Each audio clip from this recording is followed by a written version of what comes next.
Dear students, good morning. कैसे हैं आप लोग? घर में पढ़ाई लिखाई चल रही है कि नहीं चल रही है, कि बस ऐसे दिन में सोते रहते हैं आप लोग, घूमते रहते हैं? कि स्कूल तो खुल ही नहीं रहा, टीचर से संपर्क नहीं हो पा रहा। ठीक है, बोर्ड परीक्षाएं आपको पता है कि टलती जा रही हैं, तो आप लोग सोच रहे हैं कि चलो बोर्ड परीक्षाएं तो भाई टलती जा रही हैं और हमें करना क्या है जाकर के। ठीक है, आसानी से जो पढ़ाया लिखाया हम लोगों ने मेहनत करके, वो ही मालूम चला तुम लोगों ने सब भुला दिया गया हो। ऐसा मत करना, ठीक है? क्योंकि देखो मैं आपको बताता हूँ, जो व्यक्ति इंसान जीवन में आलसी होता है ना, वो कभी सक्सेस नहीं हो पाता जीवन में कभी। जैसे एक कहानी है कि एक बार एक भविष्यवक्ता था और उसने कह दिया कि इस वर्ष पानी आनी नहीं बरसेगा। तो जितने भी किसान थे तो उन्होंने सोचा यार पानी आनी तो बरसना ही नहीं है, और जब पानी नहीं बरसना तो उन्होंने ना अपने खेत की जुताई की, ना बखराई की, कुछ नहीं किया। सारे के सारे खेत ऐसे ही पड़े रहे जितने खेत थे। और लेकिन एक किसान था, उसमें बहुत मेहनती था, वो सोचता था, कर्म को प्रधानता देता था कि कर्म करना चाहिए। तो वो अपना खेत की जुताई बखराई कंटिन्यू करता रहता था। और जो भविष्यवक्ता ने जो भविष्यवाणी की वो उसकी फेल हो गई, और बहुत जोर से पानी बरसा, इतना पानी बरसा, बहुत पानी बरसा। लेकिन उस वर्ष फिर जानते हो क्या हुआ कि जिस किसान ने जुताई बखराई की थी उसकी पैदावार तो बढ़िया हुई, लेकिन जिन्होंने नहीं की थी और वो लोग पछताए कि अरे हम लोग तो यानी हमने मान लिया कि चलो भाई बारिश नहीं होनी है, और बारिश नहीं होनी तो हमने खेत को नहीं बनाया। तो स्टूडेंट्स, आपके लिए भी एक मैसेज है, एक संदेश है। ये मत सोचें कि यानी बोर्ड परीक्षाएं अभी नहीं हो रही हैं, लेकिन अभी नहीं होंगी तो होना तो है ही, है ना? इसलिए हम अपना कर्म करते रहे। चलिए खैर, हमारा जैसा कि चैप्टर चल रहा था, हम चल रहे थे नाउन के बारे में हम लोग पढ़ रहे थे। अगर आपको ग्रामर की यानी बाकी यानी पार्ट सीखनी है तो ये बेसिक होता है यानी ग्रामर का। अगर आपने ये नहीं सीखा, नाउन किया है, तो आप आगे की ग्रामर ही नहीं सीख पाएंगे, कि पार्ट्स ऑफ स्पीच के भाग नहीं सीख पाएंगे तो आपको ग्रामर नहीं आ पाएगी। इसलिए हमारा ये क्रम से सिस्टमेटिक ढंग से जो चल रहा था चैप्टर्स, कि हमारा नाउन चल रहा था। तो अभी अपने नाउन पढ़े थे, काइंड्स ऑफ नाउन पढ़ रहे थे। ठीक है, कितने होते हैं? 5 होते हैं। There are 5 kinds of noun. जैसे पहला हमने बताया था आपको प्रॉपर नाउन, व्यक्तिवाचक संज्ञा, इसके बारे में हम डिटेल पढ़ चुके हैं। और दूसरा हमारा कॉमन नाउन है, जातिवाचक संज्ञा, इसके बारे में हम डिटेल पढ़ चुके हैं। आज हम पढ़ेंगे कलेक्टिव नाउन यानी समूहवाचक संज्ञा। आखिर व्हाट इज कलेक्टिव नाउन, कि कलेक्टिव नाउन होता क्या है? देखिए, जैसा कि इसका नाम इंडिकेट करता बताता है कि जहां पर कहते हैं कि समूह का बोध होता है, एक ग्रुप का बोध होता है, वहां पर समूहवाचक होता है। जैसे देखा हमारी डेफिनेशन भी है, डेफिनेशन है परिभाषा, a collection noun is the name of a group of persons or things taken together and spoken of as a whole, as unit। अर्थात कि कलेक्टिव नाउन वो होता है जहां पर एक ग्रुप, एक समूह का बोध होता है, और दिखाया गया कि भाई आखिर ऐसे नाउन कौन से होते हैं जो हमें एक ग्रुप का बोध कराएं। जैसे आर्मी को देख लीजिए, कोई एक व्यक्ति से तो आर्मी बनती नहीं है। आर्मी एक समूह होता है, एक ग्रुप होता है, पूरी रेजिमेंट होती है। इसी प्रकार क्लास को देख लें, क्लास में कोई एक स्टूडेंट से तो क्लास बनती नहीं है, उसमें 10, 20, 50 स्टूडेंट्स होता है, ग्रुप होता है। उसे हम एक स्टूडेंट से नहीं बोलेंगे, उसे हम क्लास का रूप देते हैं कि भाई क्लास है, कक्षा है, एक ग्रुप है। इसी प्रकार हम कहते हैं बंच यानी गुच्छे।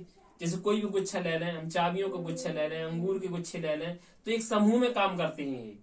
और इसी प्रकार से हम देखते हैं जैसे टीम, जो टीम होती है किसी भी यानी खेल का हम देखते हैं तो किसी में 11 खिलाड़ी होते हैं, जैसे क्रिकेट में 11 होते हैं, फुटबॉल में 11 होते हैं। ऐसे अलग अलग टीमों में अलग अलग खिलाड़ी होते हैं, तो उनको टीम के रूप में लेते हैं। ऐसा नहीं कहते कि नहीं भाई हम ये एक खिलाड़ी को कहेंगे, जब समूह में होते तो वो टीम कहलाती है। इसी प्रकार एक एग्जाम्पल है, जिस the team was not in the field. आखिर यहाँ पर जो टीम दिखा रहा है किस नाउन को इंडिकेट कर रहा है? ये कलेक्टिव नाउन को दिखा रहा है, एक समूह का बोध कराता है। तो चलिए पर इसके बाद हम अगला पढ़ते हैं, मटेरियल नाउन। मटेरियल नाउन का मतलब होता है पदार्थवाचक, अर्थात जिन वस्तुओं से या जिन थिंग्स, जिन चीजों से कोई चीज हम बना सकते हैं, निर्मित हो सकती है, दूसरी चीज बन जाती है, उसे हम बोलते हैं मटेरियल नाउन। इसकी भी डेफिनेशन है, a material noun is the name of metal और substance of which things are made of. अर्थात मटेरियल नाम से वो यानी चीज होती है, वो पदार्थ होता है, मेटल होता है, सब्सटेंस वो पदार्थ होता है जिससे हम क्या बना सकते हैं, कहते हैं which things are made of, जिससे कुछ वस्तु बन सकती है। जैसे हम किसी चीज को ले लें, जैसे इसमें एच के तौर पे दिखाया गया है सिल्वर यानी चांदी। अगर हम चांदी को ले लें तो उससे हम सब बना सकते हैं, यानी कह सकते हैं यानी क्या, हम पायल भी बना सकते हैं, अंगूठी भी बना सकते हैं, ऐसे दूसरी अनदर चीज बन सकती है। इसी प्रकार आयरन से यानी बहुत सी चीजें बनती हैं, है ना, कलपुर्जी बनती है, मशीनें बनती हैं, कोई भी चीज। इसी प्रकार वुड हम ले लें, लकड़ी को ले लें, लकड़ी से फर्नीचर बनता है, अन्य चीजें भी बनती हैं। ठीक है, तो हम वुड को ले सकते हैं, जैसे व्हीट गेहूं, इससे भी यानी कई चीजें बनती हैं। जैसे मिल्क से भी ले लें कि चलो भाई मक्खन भी बनता है, घी भी बनता है, दही भी बनता है ना, कई चीजें बनती हैं। इसी प्रकार से हम एग्जाम्पल के तौर पर देख सकते हैं कि the ring is made of gold, जैसे ये अंगूठी किसकी बनी है, सोने की बनी है। अगर इसमें आपसे कहा जाए कि फाइंड आउट, आप पता करें कि आखिर इस मटेरियल नाउन कौन है, तो आप सोचिए अच्छा कौन सा है मटेरियल नाउन, सोचिए अपने मन में, सोच लिया क्या है, आपके दिमाग में आया होगा कि अरे ये तो गोल्ड है ना, सही सोचा आप लोगों ने कि ये क्या है, गोल्ड है। ठीक, इसी प्रकार से हम अगला चलते हैं एब्स्ट्रैक्ट नाउन। एब्स्ट्रैक्ट नाउन का मतलब होता है भाववाचक संज्ञा।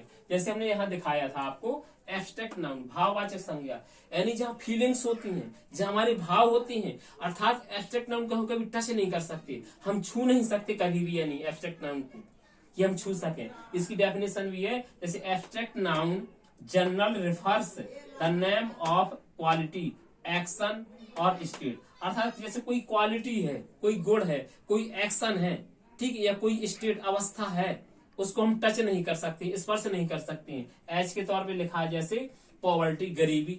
चलिए भाई गरीबी को हम स्पर्श कर सकते हैं क्या, है ना, चलिए भाई हम देख सकते, फील कर सकते हैं कि भाई वो क्या है, गरीब है।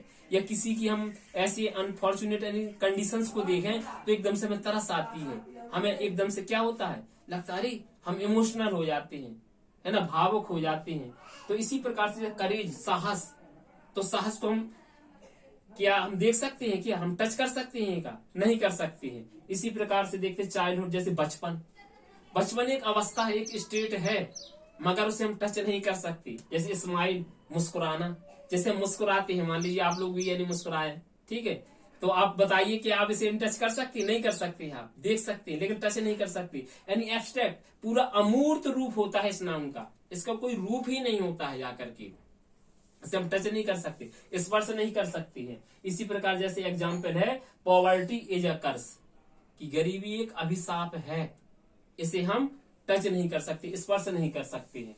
तो स्टूडेंट्स, जो काइंड्स ऑफ एनी नाउन है, जो हमने 5 पढ़ाए हैं, आप उम्मीद है कि आप लोग इसे यानी घर में पढ़ रहे होंगे, इसे आपने यानी सीखा होगा। अगर आपको कोई प्रॉब्लम है, कोई दिक्कत है, कोई समझ में नहीं आता, तो आप रेस्पॉन्स कर सकते हैं, क्योंकि व्हाट्सएप ग्रुप में आपके लिए कमेंट के लिए, चैट के लिए खोल दिया गया है, ठीक है। और ऐसा नहीं कि इसमें ग्रुप एडमिन ही यानी मतलब भेज सकते हैं, आप लोग अपनी प्रॉब्लम से जो समझ में ना आता हो, ठीक है, वो भी आप पूछ सकते हैं। और वैसे हम इस सिस्टमेटिक ढंग से पढ़ा रहे हैं, जैसे हमारा पार्ट्स ऑफ स्पीच चल रहा तो हमारा नाउन हो गया। अब हम कल आपको यानी नया चैप्टर पढ़ाएंगे प्रोनाउन के बारे में। ये सारे यानी पार्ट्स ऑफ स्पीच के जो 8 भाग हैं, कहीं कहीं 9वां भाग आर्टिकल से भी मिल जाता है, ठीक है, ये हम सारे पढ़ाएंगे। इसके बाद हम आपको फिर से यानी ग्रामेटिकल, डायरेक्ट, एक्टिव, पैसिव, जो भी अदर चैप्टर्स हैं वो भी पढ़ाएंगे। और फर्स्ट पेपर भी बहुत जल्दी हम पढ़ाने की कोशिश करेंगे कि फर्स्ट पेपर भी आपको पढ़ाया जाए। थैंक्स।